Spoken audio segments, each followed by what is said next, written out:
ইতিহাসকে ছুঁয়ে দেখার সুযোগ পেলে আমি বেশ রোমাঞ্চিত হয়ে উঠি।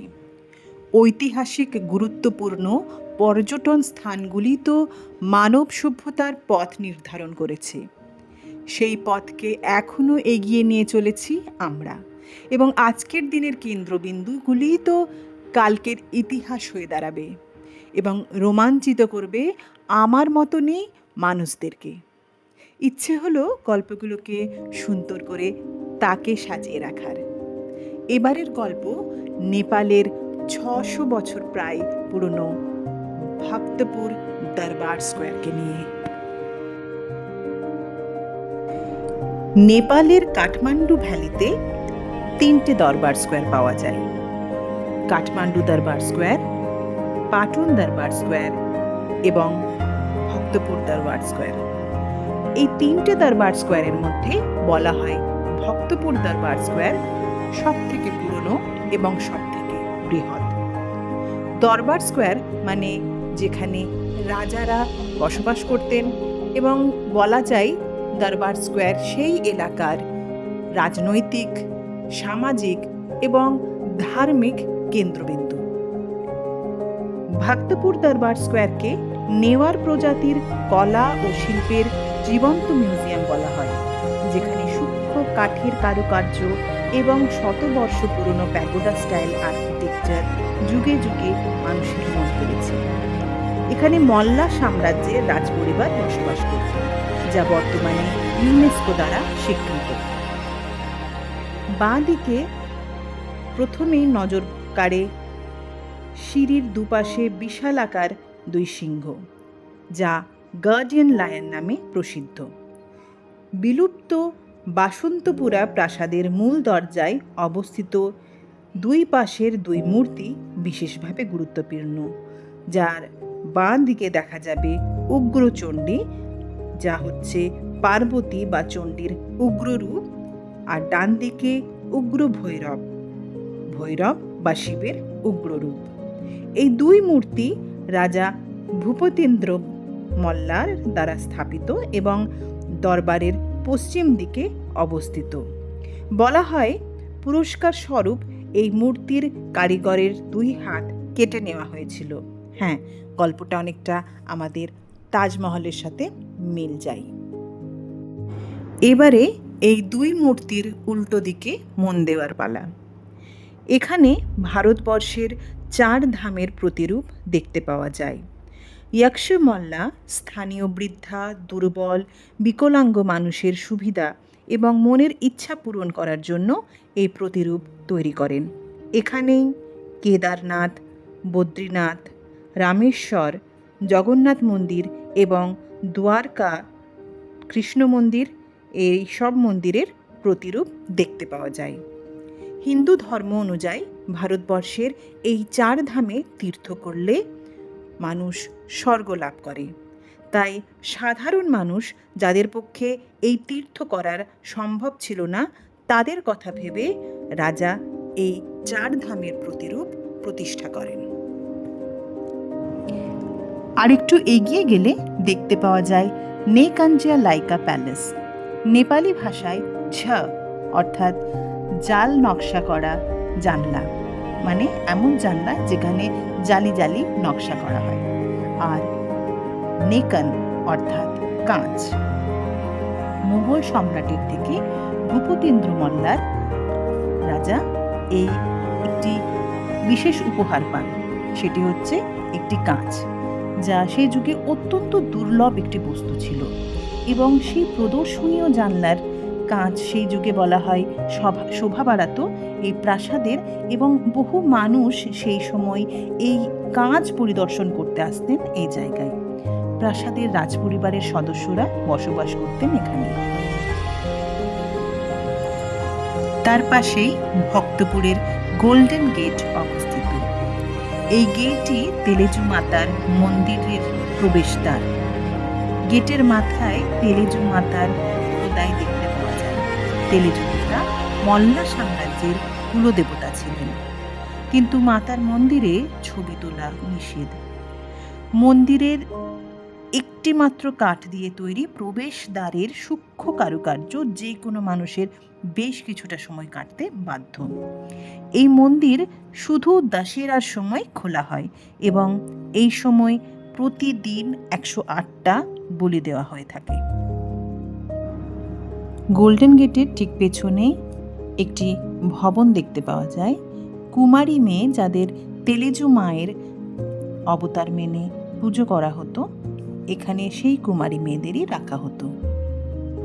তেলেজু মাতার মন্দির পার করেই একটি গোল্ডেন ফাউন্টেন বা নেপালি ভাষায় যাকে বলা হয় সুন্দরা, সেটা পাওয়া যায়। এখানে বলা হয় রাজা স্নান করতেন এবং এর চারপাশে 8টা নাগ বা সর্পের মূর্তি রয়েছে। নাগকে বিষ্ণুর একটা রূপ হিসেবে আমরা হিন্দু ধর্মে মানি, তাই বলা হয় এই 8টা নাগ রাজাকে একরকম প্রোটেক্ট করতেন যখন রাজা এখানে স্নান করতে আসতেন। এবং এখানকার যে সোনালি নল থেকে যে জলটা পড়ে সেটা নাগারকোট থেকে আসে। নাগারকোট ভক্তপুর থেকে 20 কিলোমিটার দূর, তাই সেখান থেকে এখানে জল সাপ্লাই হতো। এবং এই ফাউন্টেনের পাশেই রয়েছে একটি ভবন যা বলা হয় সেই সময় রাজার চেঞ্জিং রুম হিসেবে ব্যবহৃত হতো। গোল্ডেন গেটের পাশেই প্যালেস অফ 55 উইন্ডোজ দেখতে পাওয়া যায়।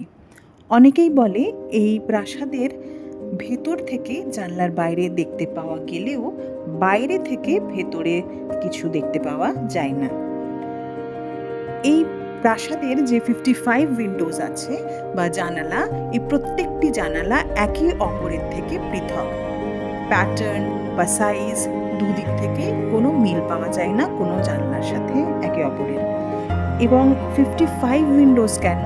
কারণ এখানকার যে রাজা ভূপতেন্দ্র মল্লার, যিনি প্রতিষ্ঠা করেছিলেন, তিনি শিব বা মহাদেবের পূজারী ছিলেন। এবং আমরা জানি হিন্দু ধর্মে শিবের 11টা রূপ বা প্রকাশ পাওয়া যায় এবং আমাদের 5টা প্রাকৃতিক পদার্থ পাওয়া যায়, যা হচ্ছে পৃথিবী, বায়ু, জল, আকাশ ও অগ্নি।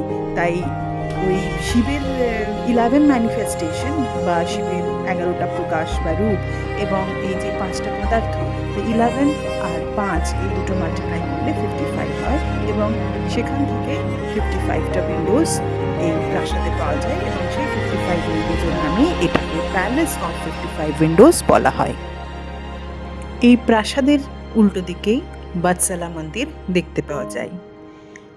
বলা হয় যখন বৎসলা মন্দির স্থাপন করা হয় সেই সময় নেপালে প্লেগ মহামারী দেখা যায় এবং সেইটিকে মাথায় রেখে মন্দিরে কিছু পরিবর্তন করা হয় এবং তারপর থেকেই এখানকার মানুষজন বিশ্বাস করে যে এই এলাকার মানুষকে যে কোনো মহামারী থেকে এই বৎসলা ঠাকুর রক্ষা করে সকলকে। এই মন্দিরের সামনে একটি বার্কিং ডগ বেল রয়েছে, যেটা বাজালে কুকুরের আওয়াজ যেমন শোনা যায় সেরকমই একটা আওয়াজ শোনা যায়। মন্দিরের পাশেই রয়েছে তেলেজু বেল বা বিশাল আকার একটা ঘণ্টা।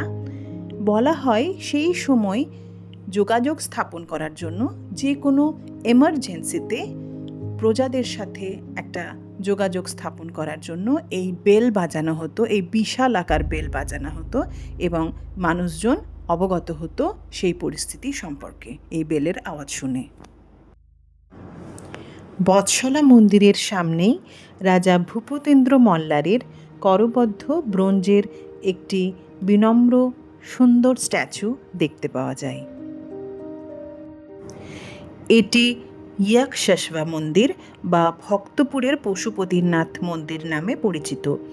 এই মন্দিরটি রানী কার্পুরা দেবী তার প্রয়াত স্বামী ইয়াকশা মল্লার নামে তৈরি করেন, তাই এই মন্দিরের নাম পড়ে ইয়াকশাশবা মন্দির। কাঠমান্ডুর পশুপতিনাথ মন্দিরের সাথে এই মন্দিরের অনেক মিল পাওয়া যায়। বলা হয় নবদম্পতি বিয়ের পর এই মন্দিরে পুজো দিতে আসত এবং মন্দিরের চারিপাশের দেওয়ালে কামসূত্রের বিভিন্ন খোদাই থেকে সন্তান জন্মের প্রক্রিয়া সম্পর্কে অবগত হতো। সেই সময় বালবিবাহ প্রথা প্রচলিত ছিল এবং এই কাঠের মধ্যে এই খোদাই দিয়ে তারা এক প্রকার বলা যেতে পারে সেক্স এডুকেশন প্রদান করা হতো তাদের মধ্যে। এটা চ্যাসলিন মণ্ডপ। এই চ্যাসলিন মণ্ডপ ইয়াক্ষেশ্বর মন্দির এবং 55 উইন্ডো প্যালেস এই দুই ভবনের মাঝে অবস্থিত এবং এটাকে পরে স্থাপন করা হয়। বলা হয় ইয়াক্ষেশ্বর মন্দিরের লিঙ্গম থেকে কিছু হার্মফুল এনার্জি রেডিয়েশন 55 উইন্ডো প্যালেসকে প্রভাবিত করছিল এবং রাজা ভূপতিন্দ্র মল্লার এই মন্দিরের এই রেডিয়েশন থেকে এই হার্মফুল রেডিয়েশন হার্মফুল এনার্জি থেকে রাজপ্রাসাদকে